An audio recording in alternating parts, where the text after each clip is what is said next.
UTL solar, solar लावणार आणि सबसिडीही मिळवून देणार। बीड हत्या प्रकरणात मोठी अपडेट। मुख्य आरोपी सुदर्शन घुले आणि सुधीर सांगळे पोलिसांच्या ताब्यात। सूत्रांची माहिती, तर टीप देणारा सिद्धार्थ सोनावणेही ताब्यात। बीड सरपंच संतोष देशमुखांच्या हत्येच्या निषेधार्थ आज परभणीत मूक मोर्चा। संतोष देशमुखांचे कुटुंबीय मोर्चासाठी रवाना। मनोज जरांगे, सुरेश धस, बजरंग सोनवणेही उपस्थित राहणार। संतोष देशमुखांचं कुटुंब लवकरच मुख्यमंत्र्यांची भेट घेणार। आरोपींना फाशी देण्याची देशमुख कुटुंबियांची मागणी। बीड हत्या प्रकरणी राज्यपालांकडून सर्वपक्षीय नेत्यांना भेटीसाठी 6 तारखेची वेळ।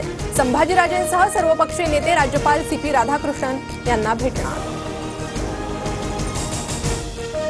वाल्मिक कराडच्या जवळचे अधिकारी SIT टीममध्ये। आमदार सुरेश धस यांचा आरोप, SITतील अधिकारी बदलण्यासाठी मुख्यमंत्र्यांशी चर्चा करणार। अधिवेशन आणि दादांच्या ताफ्यातही माझी गाडी नव्हती। सुरेश धस आणि बजरंग सोनवणेंचे आरोप चुकीचे। स्कॉर्पिओ गाडीचे मालक शिवलिंग मोराळेंची प्रतिक्रिया। मंत्री धनंजय मुंडेंच्या राजीनाम्यासाठी मराठवाड्यातील आमदारांची अजित पवारांकडे मागणी। मुंडेंच्या राजीनाम्याबाबत राष्ट्रवादीचे आमदार आग्रही। सूत्रांची माहिती, अजित पवारांच्या भूमिकेकडे लक्ष। अजित पवारांच्या उपस्थितीत आज राष्ट्रवादीच्या नेत्यांची महत्त्वाची बैठक। पालकमंत्री पदासंदर्भात चर्चा होणार। अजित पवार 2 जिल्ह्यांच्या पालकमंत्रीपदाची जबाबदारी घेण्याची शक्यता। सानपाड्यानंतर मीरा रोडमध्ये गोळीबाराची घटना। शांती शॉपिंग सेंटरमध्ये गोळीबार, एकाचा जागीच मृत्यू। गोळीबारानंतर हल्लेखोर फरार। नयानगर पोलिसांकडून तपास सुरू। चाकणमध्ये शरद पवार आणि छगन भुजबळांची माजी आमदाराच्या घरी एकत्र चर्चा। ज्योतिबा फुले आणि सावित्रीबाई फुले यांच्या पुतळा अनावरण सोहळ्यात दोघांचा एकत्र प्रवास।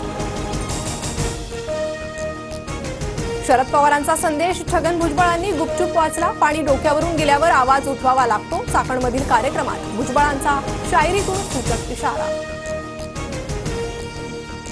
जितेंद्र आव्हाडांच्या घरावर गोपनीय पोलिसांची नजर। पत्रकार परिषद सुरू असताना पोलिसांनी घरात शिरून शूटिंग केल्याचा आरोप।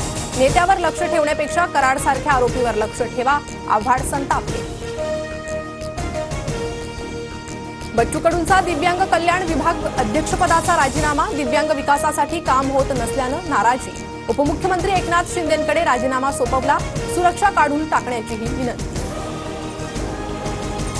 राजन साळवी ठाकरे गट सोडणार असल्याच्या चर्चा। माझ्यावर अन्याय झाल्याचं पदाधिकाऱ्यांचं म्हणणं। योग्य वेळी योग्य निर्णय घेणार। राजापूरमधील संवाद मेळाव्यात साळवींचं सूचक वक्तव्य। सत्कारावेळी छत्रपती शिवरायांचा जिरेटोप घालण्यास मुख्यमंत्री फडणवीसांचा नम्रपणे नकार। फडणवीसांनी जिरेटोपाला नमन करत परत केला। धुळ्यातल्या नकाने गावातील महिलेनं 2 योजनांचा लाभ घेतल्याचं समोर। पडताळणीनंतर महिलेचे लाडकी बहीण योजनेचे 7,500 रुपये पुन्हा सरकार जमा। उपमुख्यमंत्री शिंदेंच्या उपस्थितीत गृहनिर्माण विभागाची बैठक संपन्न। गिरणी कामगारांसाठी 1 लाख घरं बांधणीचं टार्गेट, तर पर्यावरणपूरक घरांच्या धोरणाला चालना देण्याचेही निर्देश। चीनमध्ये कोरोनासारख्या नवीन HMPV व्हायरसचा धुमाकूळ। भारतही सतर्क, तर विषाणू फारसा धोकादायक नसल्याचं चीन सरकारचं स्पष्टीकरण। लडाखबाबत चीनच्या कुरापती सुरूच। 2 नव्या प्रांतांची घोषणा करताना चीनने लडाखचा काही भाग नकाशात दाखवला।